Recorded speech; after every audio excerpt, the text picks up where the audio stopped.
రాష్ట్రంలో వైసీపీ చేసే అవినీతి అక్రమాలకు అంతు లేకుండా పోతోంది. వాలంటీర్ వ్యవస్థను దుర్వినియోగం చేస్తున్నారు. అధికార యంత్రాంగంతో రాజకీయ ప్రచారం చేయిస్తున్నారు. ఎటువంటి అనుమతులు లేకుండా ప్రభుత్వ స్థలాలను కబ్జా చేసి ప్రైవేటు వ్యక్తులకు విక్రయిస్తున్నారు. రాజమహేంద్రవరం కేంద్రంగా ఇసుక మాఫియా ద్వారా రోజుకు 2 కోట్లు దోచేస్తున్నారు. ఈ డబ్బంతా స్థానిక ఎన్నికలకు వినియోగిస్తారట. బ్యారేజ్ కింద ఇసుక మొత్తం తవ్వేస్తున్నారు. బ్యారేజ్కి ప్రమాదం పొంచి ఉంది. అయినా కానీ అధికారులు ప్రభుత్వం పట్టించుకోవటం లేదని రాజమండ్రి రూరల్ ఎమ్మెల్యే గోరంట్ల బుచ్చయ్య చౌదరి అన్నారు. పాత్రికేయ మిత్రులకు, ఎలక్ట్రానిక్ మీడియా మిత్రులందరికీ నమస్కారం. రాష్ట్రంలో అధికార పక్షం యొక్క అవినీతి అక్రమాలకి అంతే లేకుండా పోతుంది. అధికార దుర్వినియోగంతో మొత్తం యంత్రాంగాన్ని భ్రష్టు పట్టిస్తూ ఉంది వైఎస్ఆర్ పార్టీ. ఇవాళ అధికార పార్టీ మంత్రులు, ఎమ్మెల్యేలు అధికారులను భయభ్రాంతులకు గురి చేసి అధికార దుర్వినియోగం చేసి ఇవాళ ఎన్నికల్లో గెలవాలన్న ప్రయత్నంలో ఉన్నారు. ఈరోజు తాము దోచుకున్న సొమ్ములో నుంచి భారీగా నిధులు వెచ్చిస్తూ ఉన్నారు. ఇప్పటికే చూశారు, ఎక్కడ చూసినా ఫ్లెక్సీలు, భారీ ఎత్తున ప్రచార సామాగ్రి. అధికారులతోటే పార్టీ యొక్క ప్రచారం చేయిస్తూ ఉన్నారు. వాలంటీర్ వ్యవస్థని దుర్వినియోగం చేస్తూ ఉన్నారు. భయభ్రాంతులకు గురి చేస్తూ ఉన్నారు. ఇంటింటికి వెళ్ళి దొంగ ఓట్లు చేర్పించమని అధికారుల మీద ఒత్తిడి చేస్తూ ఉన్నారు. ముఖ్యంగా రాజమహేంద్రవరం రూరల్లో మంత్రి గారి యొక్క అరాచకాలకు అంతే లేకుండా పోతుంది. ఆయన వచ్చిన తర్వాత పంచాయతీ నిధులతోటి ఫ్లెక్సీలు కట్టించడం, సన్మానాలు చేయించడం, ఆర్పీలని, అంగన్వాడీలని, ఆశా వర్కర్ని పిలిచి వాళ్ళకి గిఫ్ట్లు ఇవ్వటం, అంటే ఎరవేయటం అనమాట. వాళ్ళకి ఆల్రెడీ పెద్ద పెద్ద గిన్నెలు, కట్లరీ సెట్లు, వాచీలు, బంగారు బొంగరాలు ఆయన సమర్పిస్తూ ఉన్నారు. ఇది అధికార దుర్వినియోగం. పంచాయతీ అధికారులని ఉపయోగించి ఈ అరాచకం చేస్తూ ఉన్నారు. ఇవాళ ప్రభుత్వం ఎలాంటి అనుమతి లేకుండా ప్రభుత్వ స్థలాలని కబ్జా చేసి ప్రైవేటు వ్యక్తులకు కట్టబెడతా ఉన్నారు. ఇది కలెక్టర్ గారికి తెలుసా? అసలు క్యాబినెట్కి వెళ్లాల్సిన మున్సిపల్ కార్పొరేషన్ లేక వివిధ సంస్థల ఆస్తుల్ని ఎవరికైనా ఇవ్వాలంటే అది క్యాబినెట్కి వెళ్ళాలి. కానీ అధికార పక్షం యొక్క ఒత్తాసు పలుకుతున్న కలెక్టర్ గారు వాటిని ఏ విధంగా దారాదత్తం చేస్తున్నారో చెప్పాలి. ఇవాళ పేపర్ మిల్ దగ్గర కానీ మరో చోట స్థలాలన్నీ కూడా ఇతరులకు కేటాయింపు చేస్తున్నారు. అసలు అవినీతికి అంతే లేకుండా పోతుంది.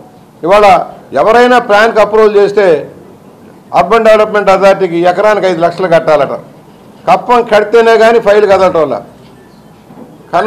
ఏదైనా కన్వర్షన్కి వెళ్తే ఎకరానికి 4 లక్షల రూపాయలు లంచాలు ఇస్తే కానీ పని కదలటంలా గగ్గోలు పెడతా ఉన్నారు భవన నిర్మాణ కార్మికులు కానీ, రియల్ ఎస్టేట్ దారులు కానీ, ఎవరైనా సరే.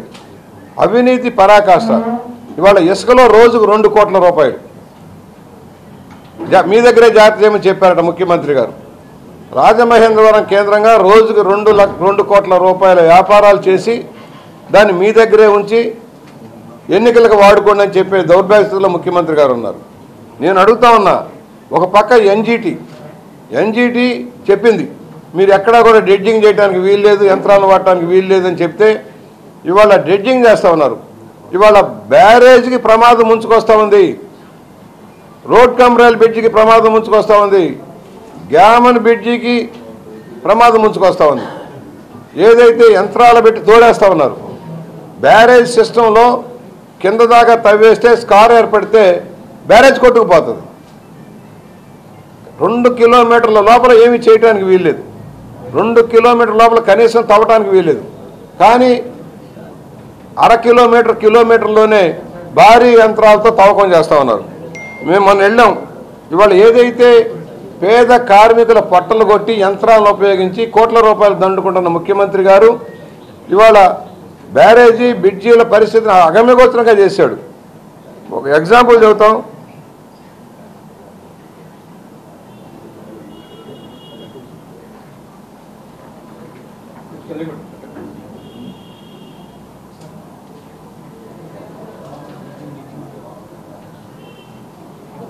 పెద్ద పెద్ద పడవలు పెట్టి 30 టన్నులు 50 టన్నులు లోడ్ చేసి తెస్తా ఉన్నారు బయటికి. మేము మొన్న వెళ్ళాము, మేము చూసాం, పరిస్థితి అధ్వానంగా ఉంది. మరి ఇంజనీరింగ్ అధికారులు, ఇరిగేషన్ అధికారులు ఏం చేస్తూ ఉన్నారు? ఆ గోదావరి గట్టు కెపాసిటీ 10 టన్స్, 10 టన్నుల కెపాసిటీ కలిగిన ఇది కూడా చూడండి, దూరంగా ఆనకట్టకు దగ్గరగా, బ్యారేజ్కి దగ్గరగా చేసేది వస్తుంది.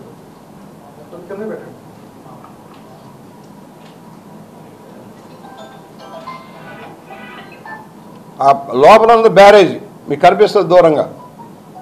బ్యారేజీకి ఎదురు భాగంలో తవ్వుతూ ఉన్నారు. ఈ బ్యారేజీ సిస్టమ్ పైనే ఉంటుంది, కింద దాకా ఫౌండేషన్లు హెవీగా వెళ్ళవు.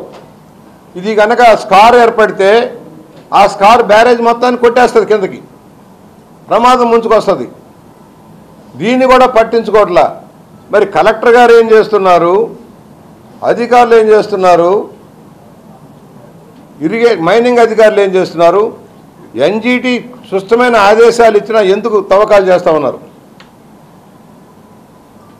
రోజుకు 2 కోట్ల రూపాయలు బొక్కి ఎన్నికల్లో గెలవాలని ఆ డబ్బు ఖర్చు పెట్టమని రాజమండ్రి చుట్టుపక్కల దాస్తూ ఉన్నారు. అదేమంటే ముఖ్యమంత్రి గారు ఆదేశాలు అంటున్నారు. అధికారులకు పట్టడంలా కలెక్టర్ గారికి అంతకంటే పట్టదు.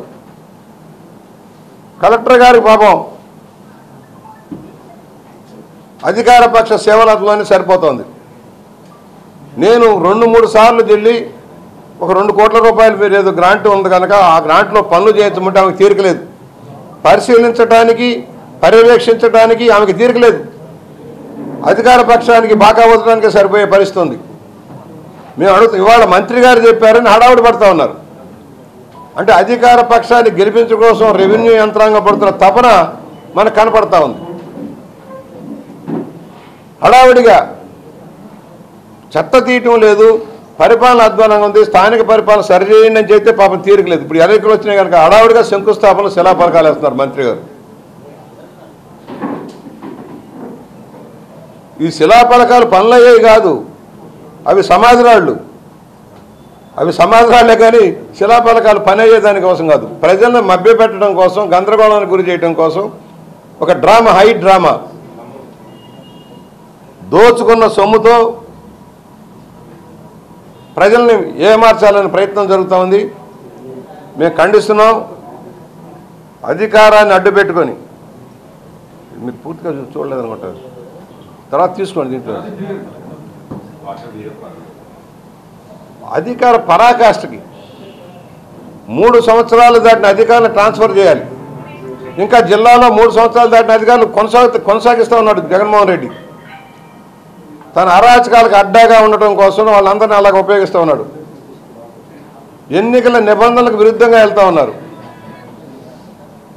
బయట నుంచి తెచ్చి ఓట్లు చేర్చడం కోసం భారీ ప్రయత్నం చేస్తూ ఉన్నారు. రూరల్లో రామచంద్రపురం ప్రాంతాల నుంచి తెచ్చి భారీగా దొంగ ఓట్లు జరిపించడం కోసం ప్రయత్నం జరుగుతుంది. మేము ఇప్పటికే చెప్పాం, ఎన్నికల కమిషన్ కూడా రాస్తాం, దీన్ని అడ్డుకొని తీరుతాం.